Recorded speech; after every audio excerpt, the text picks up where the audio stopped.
أعوذ بالله السميع العليم من الشيطان الرجيم بسم الله الرحمن الرحيم الحمد لله رب العالمين وبه نستعين وصلى الله سيدنا محمد وخاتم الطاهرين وعلى الله دائهم أجمعين.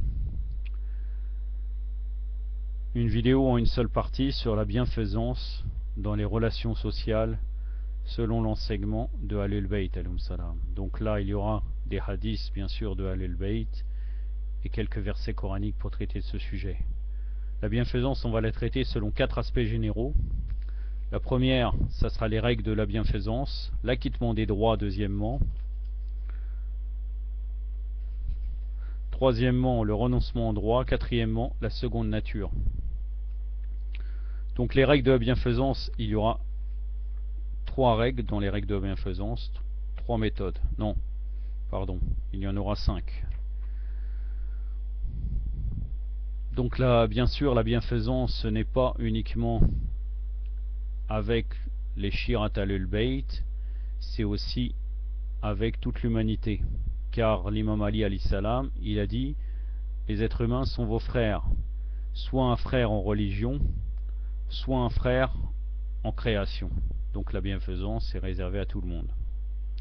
Et bien sûr, en particulier aux croyants et aux Shirat Ahlul Bayt, mais aussi si quelqu'un peut à toute l'humanité entière. De toute façon, pour pouvoir propager le message de Ahlul Bayt, il faut être bienfaisant envers tous les êtres humains. Donc la bienfaisance, donc petit a dans les règles des règles de bienfaisance, j'ai dit qu'il y en avait 5 parties dans les règles de bienfaisance. Donc la bienfaisance est une valeur généralement appréciée car elle exprime dans ses manifestations le don de soi et la générosité. Tout comme elle s'appuie sur la fraternité, la justice et l'égalité entre les croyants. L'être humain doit prendre ses précautions afin que l'acte bienfaisant n'entraîne pas pour le bénéficiaire des préjudices ou des dégâts plus importants que l'utilité ou le bien qu'il en retire.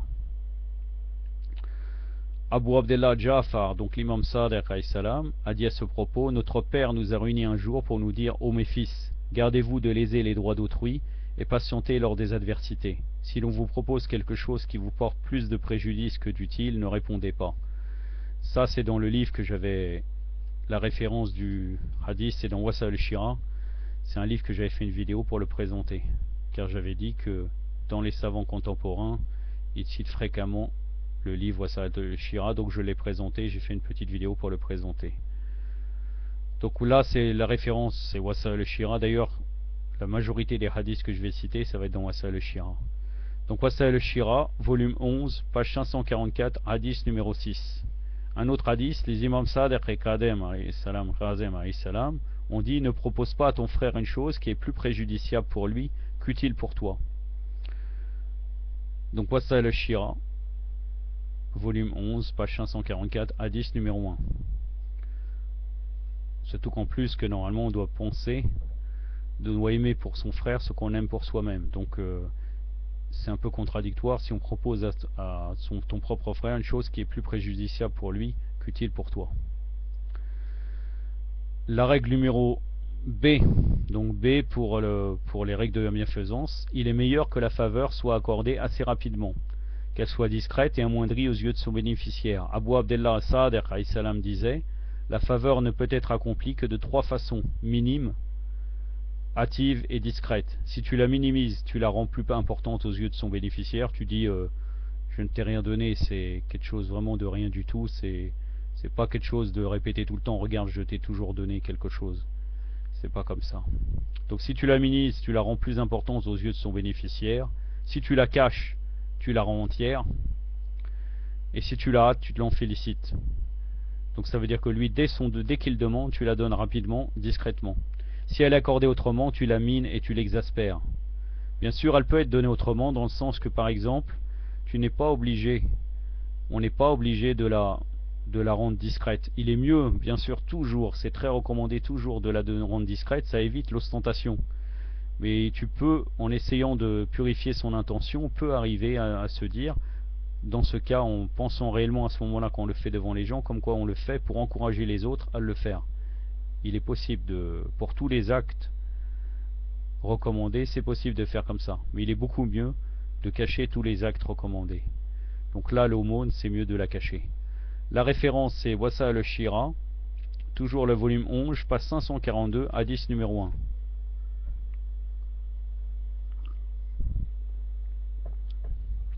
Alhamdulillah, salam alaykum ya Abu Abdullah, imam al-Hussein alayhi salam.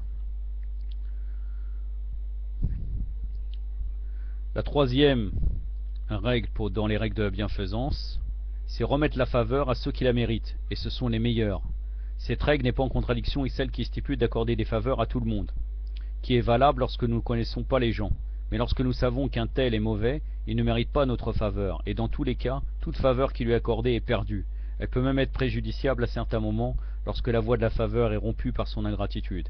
Il sera ingrat envers toi, alors que normalement son devoir c'est quand même de te remercier et de remercier le Créateur en même temps, ce type de gens. Et en plus de ça, peut-être qu'il nous dit, si on lui donne une somme d'argent, qu'il ne va pas faire un péché avec cette somme d'argent. Donc c'est pour ça que c'est mieux, bien sûr, que le meilleur, c'est donner au meilleur des gens, remettre la faveur. À ce propos, l'imam Ali alayhi salam a dit, celui qui possède de l'argent, qu'il prenne garde à la corruption. Ça veut dire qu'il ne propage pas la corruption à travers son argent. Le donner à celui qui n'en a pas le droit relève du gaspillage et de la dilapidation. Il s'accorde une bonne renommée auprès des gens, mais il la rabaisse auprès d'Allah. Si l'individu remet sa fortune à ceux qui ne méritent pas et qui n'en ont pas le droit, Allah le prive de leur remerciement. C'est-à-dire que ces gens-là peut-être vont même pas te remercier. Leur amitié ira à autrui. S'il demeure quelques-uns qui lui témoignent leur reconnaissance et lui donnent conseil, ce n'est que mensonge et flatterie. S'il trébuche et a besoin un jour de leur soutien, il ne trouvera devant lui que le vil et le mauvais. Ça veut dire qu'à force qu'il donne toujours ses biens à ces injustes-là, demain s'il est en difficulté, cette personne-là, ces gens-là lui donneront rien.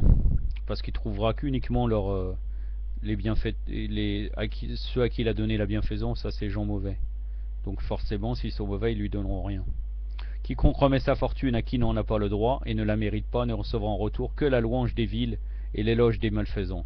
Tant qu'il est aisé et nanti, ainsi que la parole de l'ignorant disant « Comme il est généreux », mais il est en réalité avare pour Allah. Quelle chance est plus perdante que celle-ci? Quelle est l'utilité de cette faveur? Celui qui parmi vous a de l'argent qu'il utilise pour réunir les proches, améliorer l'accueil, libérer les captifs et les prisonniers, et aider les voyageurs.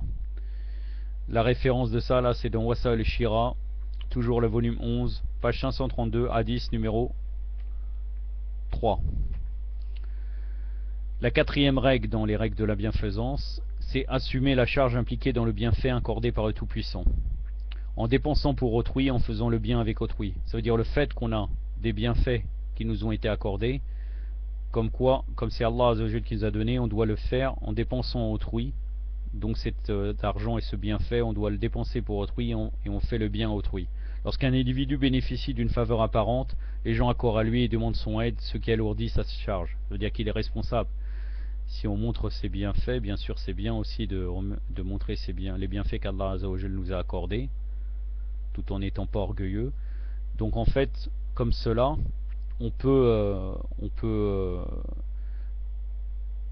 comme ça les gens nous demandent une aide et on peut leur accorder. Donc les Ahlul Bayt éduquent pour que cet homme ayant bénéficié de la faveur divine se tourne vers les gens et assure leurs besoins, car une telle attitude maintient et prolonge la faveur. Abu Abdullah, donc l'imam Sadiq alayhi salam, a dit: celui qui Allah comble de bienfaits se trouvera chargé des besoins des gens. Faites durer le bienfait en assumant leurs besoins, ne le dissipez pas. En plus de ça, quand il donnera ses bienfaits, Allah Azzawajal lui en donnera, le récompensera, soit fil akhira, soit aussi dans cette vie, peut-être en lui donnant le double.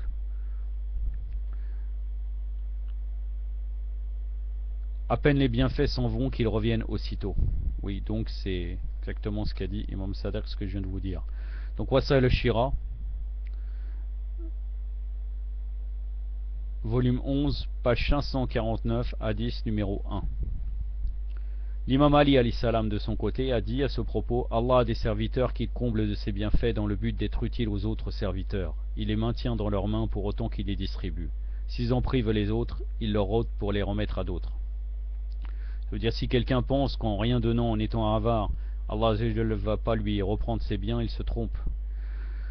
Donc Wasa al-Shira, volume 11, page 555, hadith numéro 10.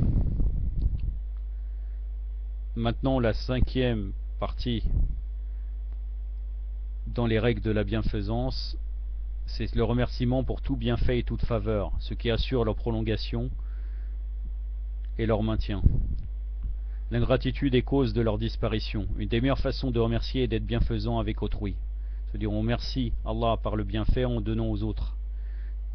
S'adressant à Sadir al-Sayrafi, Abu Abdullah Imam Sadiq salam a dit: si quelqu'un voit sa fortune s'accroître, Allah accroît la preuve contre lui. Si vous pouvez la repousser loin de vous, faites-le. Mais comment? Il lui a demandé le compagnon. En assurant et satisfaisant les besoins de vos frères. Puis il ajouta: recevez les faveurs au Sadir de façon aimable, remerciez celui qui vous les a accordés, accordez vos bienfaits à ceux qui vous remercient. Si vous en êtes ainsi, vous méritez un surplus de la part d'Allah et de vos frères les bons conseils. C'est toujours Wasail al-Shira, volume 11, page 552, hadith numéro 7. Maintenant, comme j'avais dit qu'il y a 4 parties dans la bienfaisance, 4 aspects généraux. Le deuxième aspect, c'est l'acquittement des droits. Donc l'acquittement des droits, il y aura aussi 5 petites règles.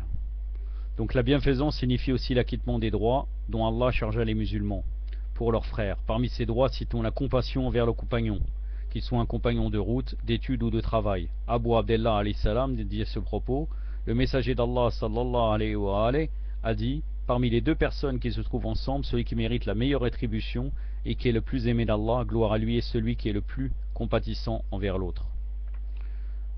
Celui qui mérite le plus les récompenses d'Allah, c'est celui qui est le plus compatissant. Celui qui s'occupe, qui prend en charge plus et qui prend en compte les besoins de ses compagnons. Ça, c'est dans Wasail al-Shira, volume 8 cette fois, page 592, hadith numéro 2.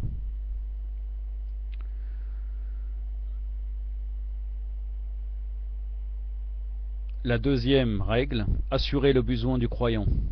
De nombreux hadiths des Ahlul Bayt, alayhum salam, insistent sur ce comportement qui mérite la rétribution, tout comme il a des effets positifs importants dans la vie de tous les jours. Abu Abdullah, Imam Sadiq salam a dit: lorsqu'un musulman assure le besoin d'un autre musulman, Allah exalté soit-il l'interpelle et lui dit: ta récompense est à ma charge, je n'accepte rien d'autre pour toi que le paradis. Subhanallah, vous voyez, Allahu Akbar, vous voyez vraiment l'importance d'assurer les besoins des croyants. C'est Allah Azza wa Jal qui nous récompense. C'est dans Wasail al-Shira, volume 11, page 576, hadith numéro 4.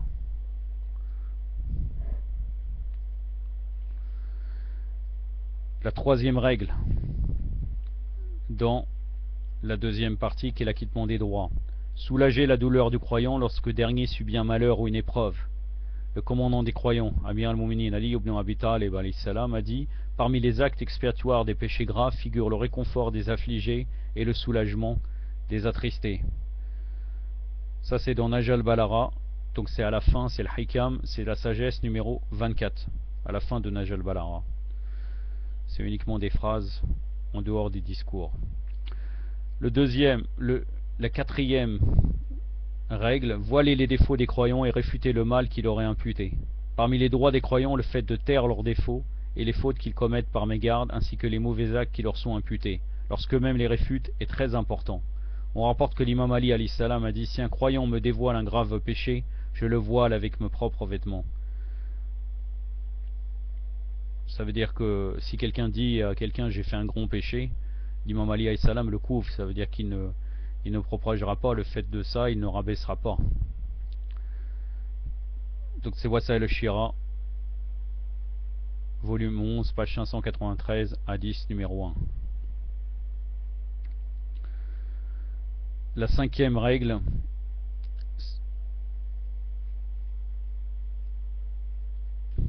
de l'acquittement des droits, c'est conseiller le croyant avec sincérité. Les imams Sadiq et al-Baqir alayhim salam ont dit: le croyant doit conseiller le croyant, que ce soit en présence ou en absence.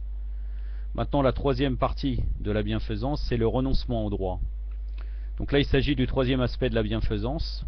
Ne pas réclamer son droit constitue un acte de haut mérite, comme le rappelle le Saint-Coran. Je vais vous citer le verset en français, puis après je vous le citerai en arabe. Donc, et celui qui endure et pardonne, cela en vérité fait partie des bonnes dispositions et de la résolution dans les affaires. Ça, c'est Surat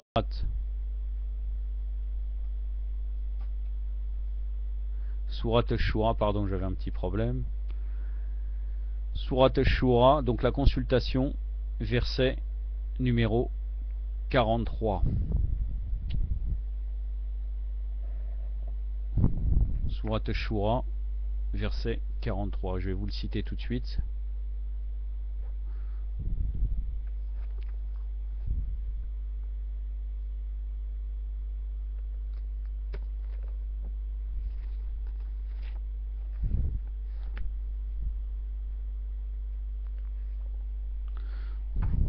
أعوذ بالله السميع العليم الشيطان الرجيم verset 43 ولمن صبر وغفر إن ذلك لمن عزم الأمور. Donc quiconque patiente et pardonne, c'est excellent dans les affaires. Il y a un autre verset dans Surat al-Shura qui va dans le même sens. La sanction d'une mauvaise action est une mauvaise action identique, mais quiconque pardonne et réforme, son salaire incombe à Allah, il n'aime point les injustes. Ça c'est Surat al-Shura, la consultation, verset 40. أعوذ بالله السميع العليم من الشيطان الرجيم وجزاء سيئة سيئة مثلها فمن عفا وأصلح فأجره على الله إنه لا يحب الظالمين. La sanction d'un mal, sadaqallahu al-ali al-adim, la sanction d'un mal est un mal égal, mais quelqu'un qui pardonne et réforme aura sa récompense près d'Allah, car Allah n'aime pas les injustes.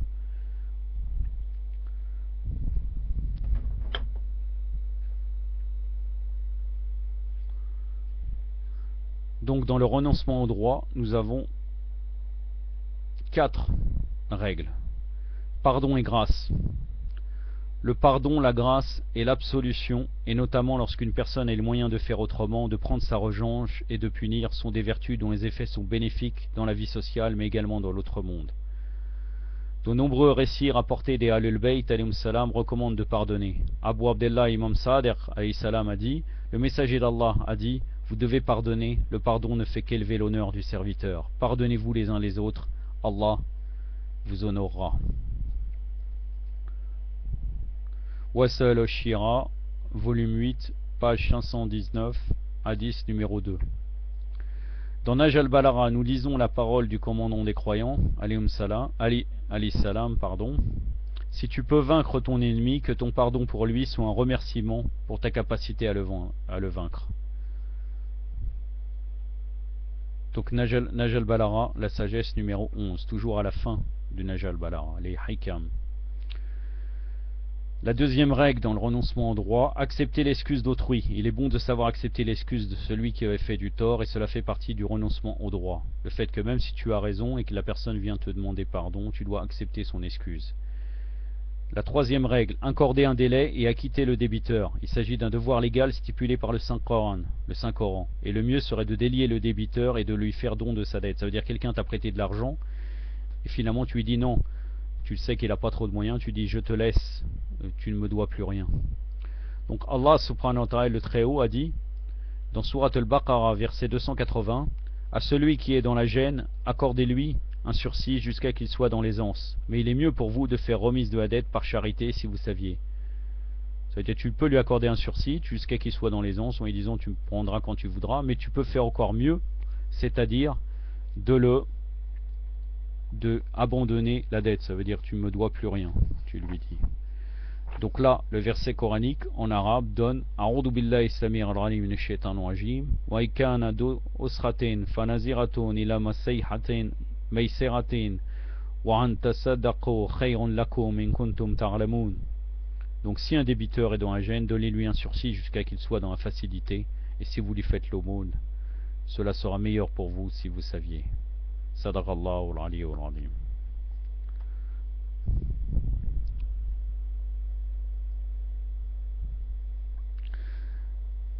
La quatrième règle dans le renoncement au droit, délier de la dette le mort et le vivant. Il s'agit des actes les plus nobles de la bienfaisance, et notamment à l'égard du mort. Les Ahlul Bayt alayhim salam ont insisté sur cet aspect du comportement avec les croyants. Ça veut dire quelqu'un qui est décédé, il te devait de l'argent ou autre chose, et finalement tu as abandonné ton droit. Le quatrième partie dans la bienfaisance, c'est la seconde nature, et je terminerai là, Inch'Allah. La seconde nature, donc le quatrième aspect de la bienfaisance consiste à en faire une seconde nature. Ça veut dire que c'est devenu une deuxième nature, ça veut dire que ça devient inné en toi. Ce qui implique de prendre l'initiative des faveurs et répondre avec bonté à ceux qui agissent mal. Donc là, la seconde nature, il y a, on peut dire, 2 points que je vais traiter. Donc l'initiative de la bonté instaure un climat social et renforce les liens de la communauté, car elle implique un caractère agréable et un comportement affable.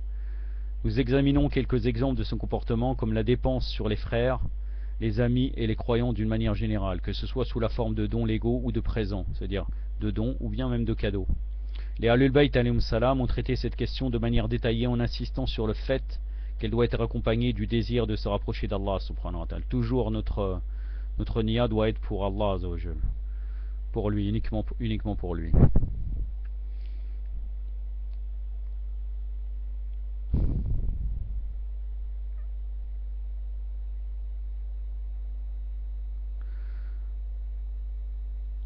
De plus, le quémandeur ne doit pas être repoussé. Celui qui te demande, tu ne dois jamais le repousser. La dépense pour la communauté doit être prioritaire, comme ça apparaît dans les hadiths des Ahlul Bayt. Le plus important, c'est de dépenser pour la communauté. Après, les autres viennent après, par la suite. Donc il est aussi recommandé de donner la nourriture, d'inviter à prendre des repas en commun, d'accorder des prêts aux croyants pour assurer leurs besoins. Abu Abdallah, Imam Sadiq alayhi salam, dit à ce propos: tout croyant qui accorde un prêt à un autre pour se rapprocher d'Allah, Allah le rétribuera de la valeur de l'aumône légale jusqu'à ce que l'argent lui soit rendu. Donc là, c'est Wasail al-Shira, volume 11, page 545, hadith numéro 2.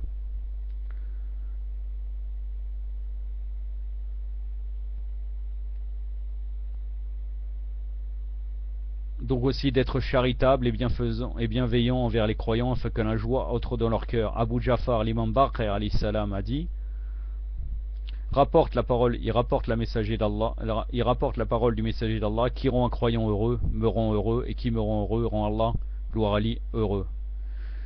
C'est dans Wasail al-Shira, volume 11, page 569, hadith numéro 1. La dernière partie, donc, comme s'il y était 2 parties dans la seconde nature, et je vais vous laisser après, Inch'Allah, c'est répondre aux mauvais actes par le bon, ce qui constitue un des plus hauts degrés de la bienfaisance. C'est-à-dire quelqu'un te fait du mal, mais tu réponds par la bienfaisance. Le fait d'acquitter les droits représentant le premier degré, le renoncement à ses propres droits le second, et prendre l'initiative d'accorder les faveurs représente le troisième. Répondre à l'acte malfaisant par la bienfaisance se situe au degré supérieur. Le Saint-Coran a indiqué ce genre de comportement et l'a ordonné aux prophètes. Alayhum salam. Ceux qui endurent dans la recherche de l'agrément d'Allah, accomplissent la salat et dépensent dans le bien, en secret et en public, de ce que nous leur avons attribué, et repoussent le mal par le bien, à cela la bonne demeure finale. Surat al-Rad, Surat le tonnerre, verset 22. Je vais vous le lire. A'udhu billahi samir al-alim minash shaitanir rajim.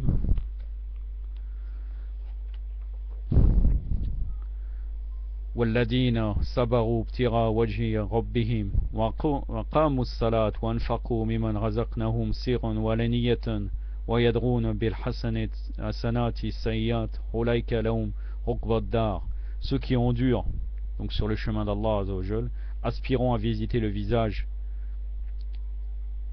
visage d'Allah, bien sûr, c'est une image, et obtenir l'agrément de leur Seigneur, observent la prière, salat, font la dépense de ce que nous leur avons donné en secret et en public, et repoussent le mal par le bien, à cela revient la bonne fin de l'autre vie. Sadaqallahu al-Ghaliyyul Azim. Donc l'imam Ja'far Sadiq alayhi salam a dit, rapporte que dans un discours, le messager d'Allah sallallahu alayhi wa alayhi a dit: vous annoncerai-je quelles sont les meilleures vertus de la vie d'ici-bas et de l'au-delà? Pardonner à celui qui t'opprime, te rapprocher à celui qui s'éloigne de toi, et être bienveillant envers celui qui t'a fait du mal, et donner à celui qui t'a privé. Donc Wasail al-Shira, volume 8, page 520, hadith numéro 1. Je suis conscient que dans cette société c'est très difficile d'arriver à ce degré, mais Inch'Allah qu'Allah Azza wa Jal nous donne le meilleur tawfiq pour arriver à cela. وصلى الله سيدنا محمد وأطهر الطاهرين Wassalamu alaikum wa rahmatullah.